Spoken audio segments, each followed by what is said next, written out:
Welcome to Mixed Needs Mama podcast, where we talk about parenting mixed needs families and building a family culture that honors God and every member in our family. I'm your host, a mixed needs mama myself, Terry Hellard Brown, and I'm so glad you joined us today. We have a special guest with us today that I know is going to bless you, and I can't wait for you to hear all that she has to share. Let's jump in and join the conversation. Thank you for joining us today. Today, our guest is Gaylyn Williams. Gaylyn, thank you for joining us. Thank you so much for having me. We've interviewed you before, and it was such a blessing to talk about your wonderful book. I'm glad we're having you back on so we can talk about it some more. So for those who missed the first interview, would you just tell us a little bit about your book and your ministry and what you do? Okay, this is just about one of my books. I have 42 books.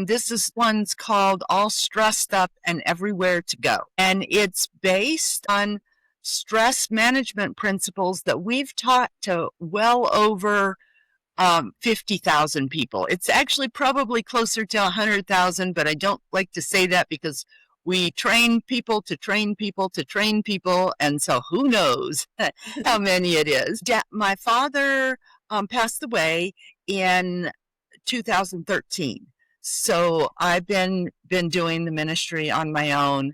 I actually run relationship resources, and we offer books and training on our relationships with God, ourselves, and others.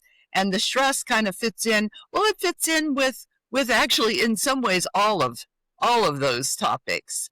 But it's dealing with our own stress so that we can be more successful and accomplish all that God has called us to be and do. That's awesome. And I'm so sorry. I didn't remember that your father had passed away. I know you began this ministry with him, right? Am I correct in that?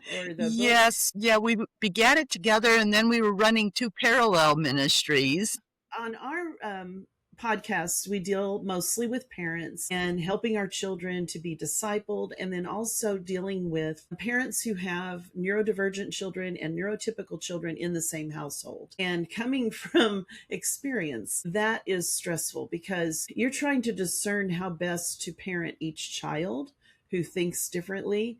You're trying to think how to share the gospel with children whose understanding of life is different. There's that tension and that stress. And let's face it, just parenting in general is stressful, and marriage can be stressful. What concrete pointers can you give us today that can help us kind of have a taste of what is available in your book? Well, yes, people, whether you're a parent or not, just living, there's so much stress. But then you add in parenting and marriage, those add more stress. And then you add in children that have some issues, is a lot of stress. So just today, there's so much stress. There was a survey done that showed that people's average stress was 5 out of 10, and 25% said that their stress was between 8 and 10.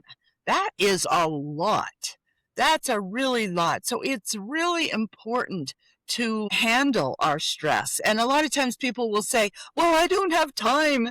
We don't have time to not handle it, because once we have the skills and the ability to deal with our stress, then we can handle everything better. So one of the first things that's important for people to understand is more about what stress is and how it affects us. Because a lot of times people think that stress is the stress situation. So it's my children. Or it's the war in Israel, or it's my job. That's part of it, but it's what we bring with us into the situation that impacts the stress situation much more. I wish I could show you a diagram that So like there's like a little stress situation, no matter how big it is, it's little compared to, then you have a bigger thing that is our internal stress. And that's what we bring with us into a new and into every stress situation. So that's things like our expectations, our attitudes, and sore spots. So expectations and attitudes, they can be towards ourselves, towards God, towards others, or towards a situation. But the sore spots are things like our fears and resentment and concerns and bitterness and rejection, guilt, all those kinds of things. So it's really important for us to deal with the junk from our past so that it doesn't hold us back, because all of those make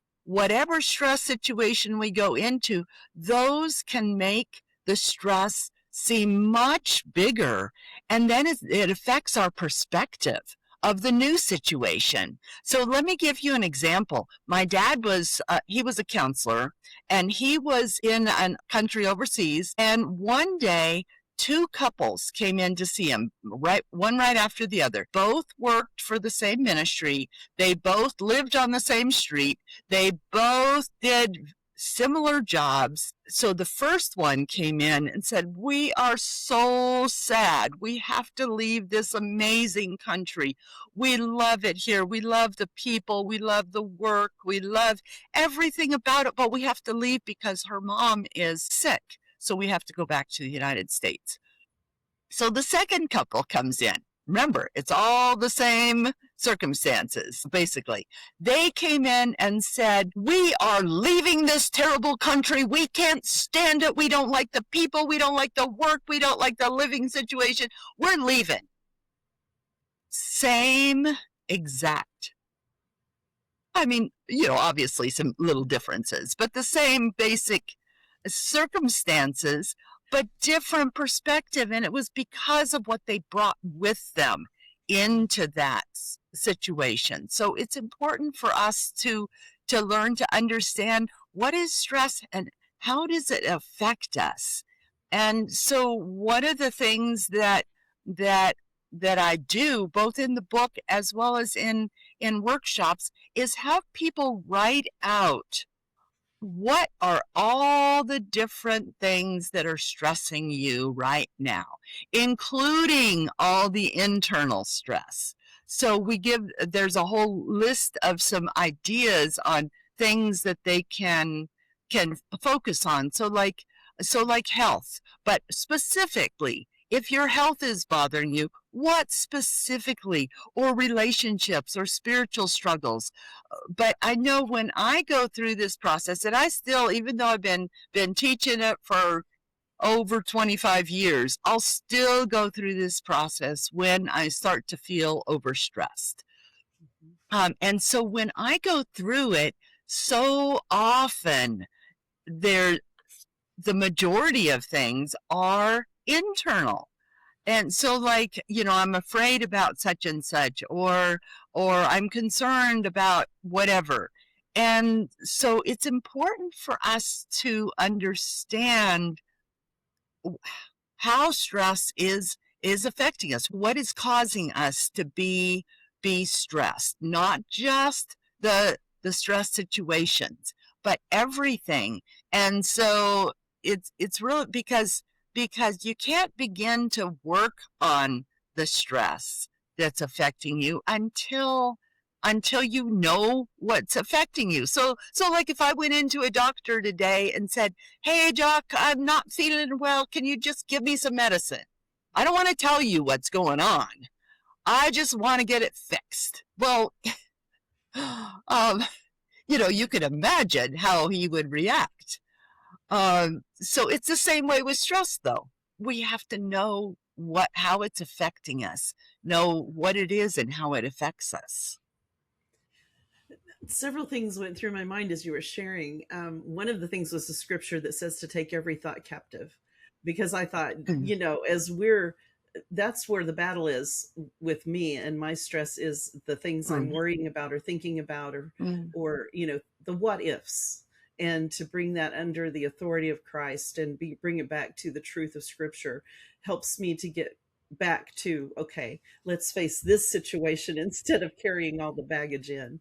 But the other thing I was thinking about is how grief plays a part in this. And I think sometimes we have what would be the unresolved grief from situations that maybe, especially as a parent, maybe we feel guilty for having grief about something. I know when our children were born, and we had the first two were born with clefts, and we had expectations coming into being parents, and then we realized we had years and years and years of surgery, therapy, OT, Oh, speech therapy, all these things. And then on top of that, they both were autistic. And so lots going on. wow. And Yeah. it wasn't that I didn't love my children. I love my children. I think they're amazing, but they weren't the kids I was expecting. You unwrap the present and it's a different gift.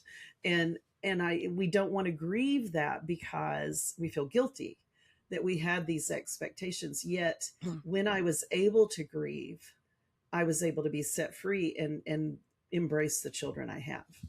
Um, how do you see grief coming in to play in what you've learned and what you've been teaching? Oh, absolutely. Grief really does affect us. And it's important for us to recognize that grief is so many people think, oh, grief is somebody dies. Oh, Mm, no, it's so much more than that.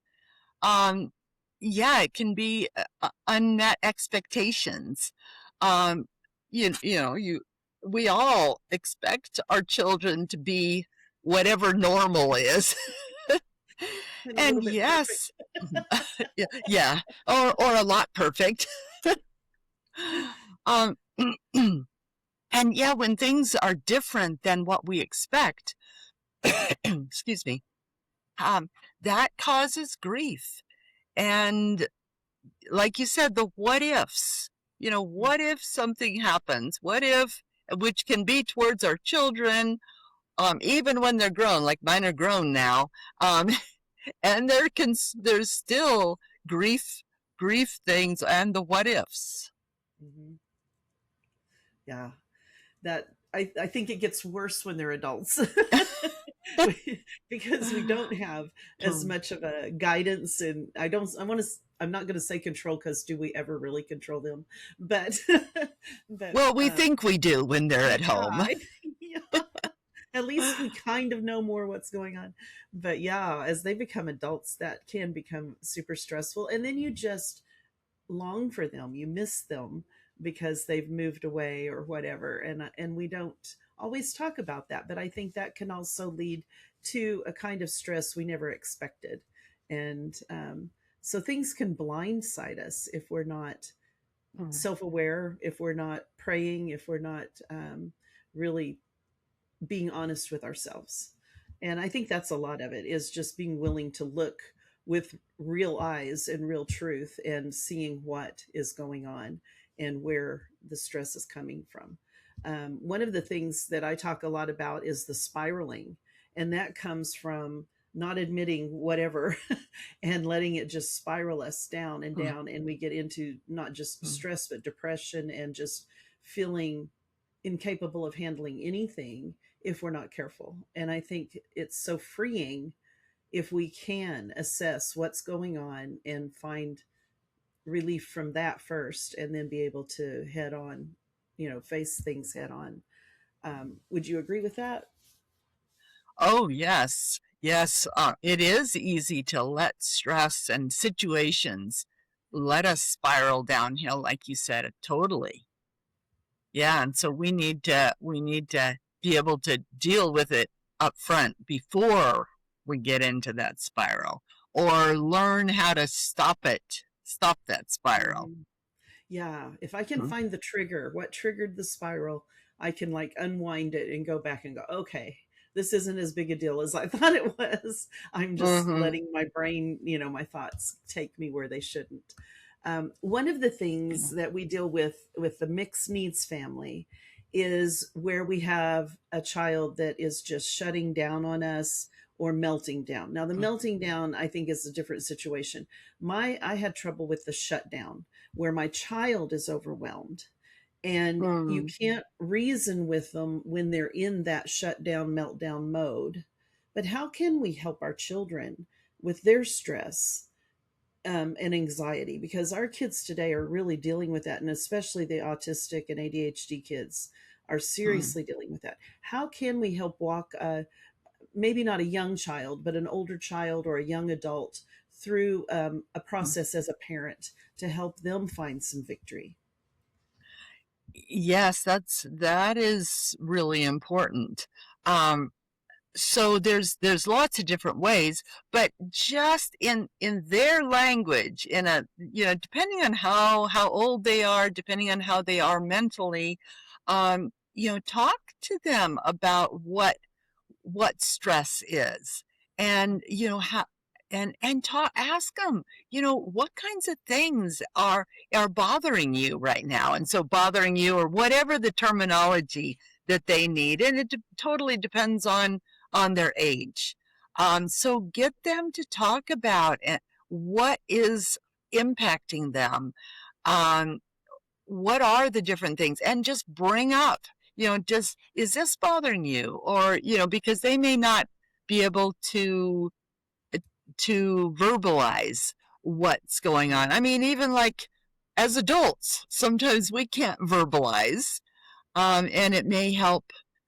So like when I walk people through this, I give them a list of, here's some ideas. Think through these different ideas. So the same way with children, get them to think through, and then find out, how, and some of this you may have to do on your own, because another step is to figure out, how is it affecting us? And it can affect us physically, emotionally, spiritually, and these are like symptoms that we have. So when we get overstressed, each of us has like our favorite symptoms that we develop, and it's important to learn to understand what are those. So like if I get overstressed, um and one of my things is that relationships go downhill, then I can use that as a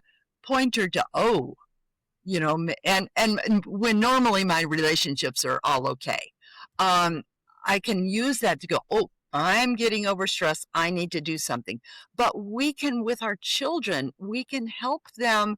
Now, they may not be able to tell, but we can, as parents, we can say, okay, he or she is experiencing whatever the symptom is, um, and so it can be physical, like eating disorders can increase it, depression. So as we learn to know our children, and what it is that's affecting them, we can say, okay, you're getting overstressed. Let's step back, and how can I help you? Mm, Um, and I'll tell you, there's each of the chapters in this book has a section on how we can help our children. cool. Oh, that's awesome. So yeah, it's because it is important to help them where they may not be able to verbalize, but we can see, okay, he's getting stressed because I see such and such in him. And the the these symptoms can either be friends or foes. So they're friends if we recognize them and do something about them, whether it's with ourselves or with our children. They become foes if we ignore them and let the stress grow and become more and more, I love bigger. that. I love that so much. I had never thought of it that way, but that it's like then we can see them as signposts to help us have victory. That's brilliant. Yes, friends or foes. I love that. So simple. Because what I normally do, if I see it happening, I see the stress starting or whatever, instead of looking at it as, oh, this is a sign we need to do something, I look at it as, oh boy, here we go again. I Uh-huh. know what's coming next. It's the shutdown, it's the meltdown. But instead, we can say, look, here's a clue. We can play Blues Mm. Clues. No, here's a clue. We can do something about it. So simple. I love that so much. Yes. Yeah. It's important to recognize our own as well as our children's Yeah, and even our spouses. true. True. Yeah. Well, tell us how, if we want to do you do virtual workshops or do you do in-person workshops? What do you Usually it's offer? usually it's in person. However, I've started doing virtual ones mainly for Israel, for people in Israel. But that's not to say that I couldn't for a group here in the US. Okay. Um, it's not as ideal, but it does work. I didn't know if it would work. Um, and I thought, well, I'm going to try it because I started doing this even before the wars started over there, Mhm. because there's always a lot of stress there. And now there's really a lot of stress. Yeah, for sure. So, how Mm. can people find you, reach out to you, and where can they find your book? You can go to relationshipresources.org, relationshipresources.org, and you can find more information about who I am and relationship resources, as well as find the book. And the link will take you to Amazon so you can get the book in paperback, Kindle, or audio. So Okay. it's available in all of those. And then you can also find out more about the workshops and contact me on there. I can't wait to get your book and give it to my daughter as well. I think she'll really appreciate it too. It just sounds amazing. Can I just share one more thing? One of the last principles, so there's 6 steps that we take people through. The last one is to transform our circumstances by focusing on God.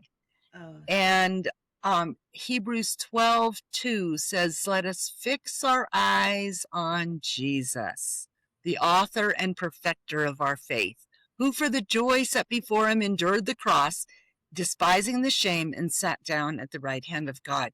And that fixing our eyes on Jesus, I love the Greek word for that, fixing our eyes. It's one word and it has a dual meaning. It means to look towards, so fixing our eyes on Jesus, but it also means to look away from. So Mm. I cannot be focused on Jesus and focused on my pile of problems, whatever they may be, at the same time. So it's changing our focus, getting our focus off of our problems and onto Jesus. And where I saw this, one of the most dramatic times in my life was my second son was born with multiple problems. Mm. And he was in and out of the hospital, mostly in the hospital for the first 3 months. And I was focused on the problem. I mean, I had a pretty big problem.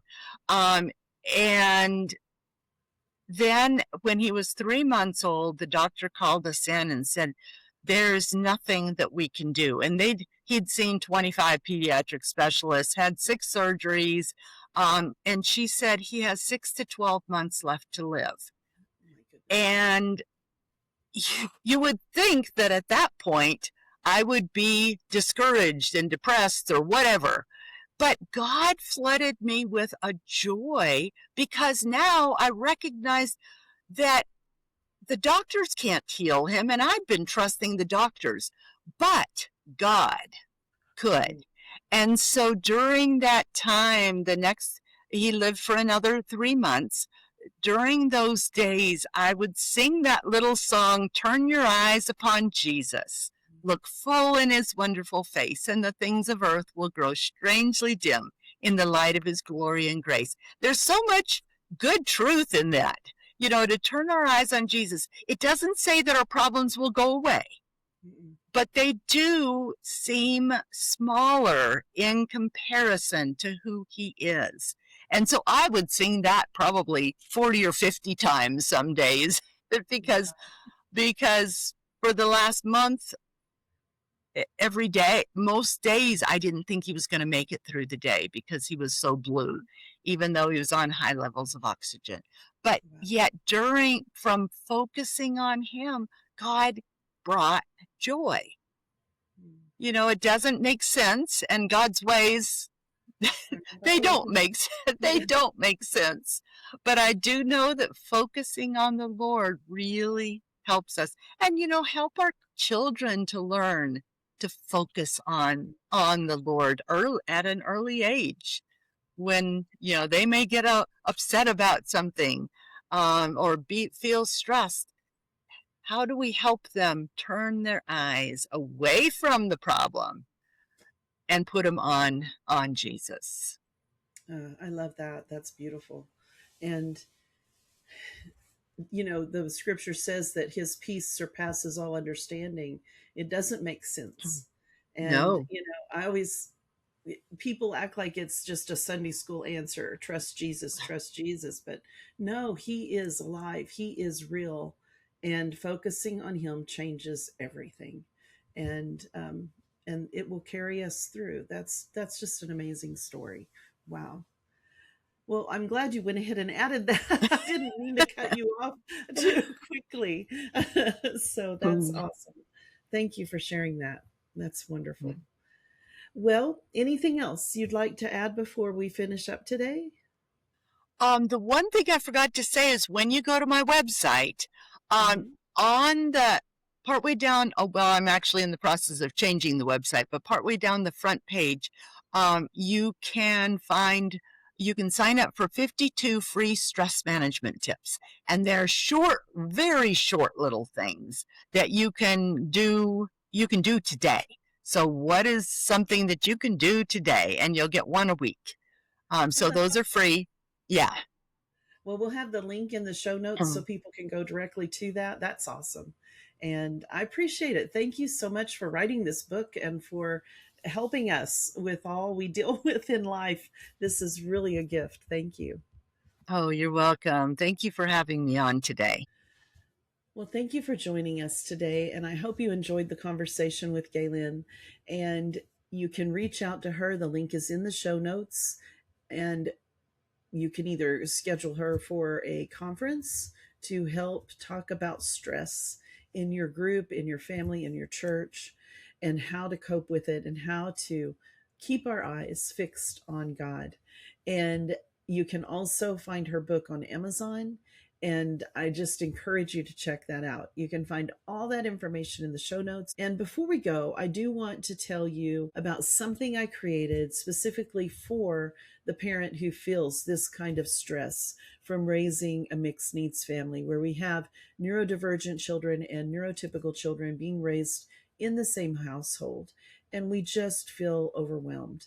And some of the things we talk about, the things we talked about today in this episode, are actually things we cover in these 7-day challenges that I've created. But these challenges are meant for you. They are priced to be very reasonable so anyone can purchase them and use them. And I just know that they're going to help you and bless you. I know just even creating them helped me so much. And I kept thinking, I wish I had this information when I was a young mom. But it's what I've learned, it's what I've found that works as I have navigated these waters before you, and I hope that it will help you. We deal with the meltdowns and the shutdowns, and if we can get victory over that and help our children find relief, find peace, find victory in their lives in this area, and we can find that in our own lives, what a blessing that is. And so I want you to please just check out our 7 days to fewer blowups, which is the first 7-day challenge. And there are 5 7-day challenges altogether. And you can check those out. Follow the link from the show notes, and you can go straight to that page and check it out. I know you'll be blessed, and I created it for you. So God bless you and have a wonderful week. If you've been questioning whether or not you should homeschool your children or whether you can homeschool your children, this book by Nathan Ritter is such a blessing. It is You Can Homeschool, and it is a practical guide for parents who think they're not qualified. And Nathan takes you through some very simple rules, very simple ideas, very simple ways to make homeschool successful for any family that really wants to try homeschooling or step into it wholeheartedly. I highly recommend this book. It is a very practical guide, very helpful, with so many wonderful tools and ideas packed in a very short book. You can read it quite quickly, but it has so much in every part of it. So check that out. You can find that on my website at hyperbolybooks.com, and you can purchase it there for $10. No, I'm not going to say that part. Let's take that back. You can check this out at hyperbolybooks.com. We would love to have you check it out, and you will be blessed. And if you have someone else who's struggling with that question, you could get a copy for them as well.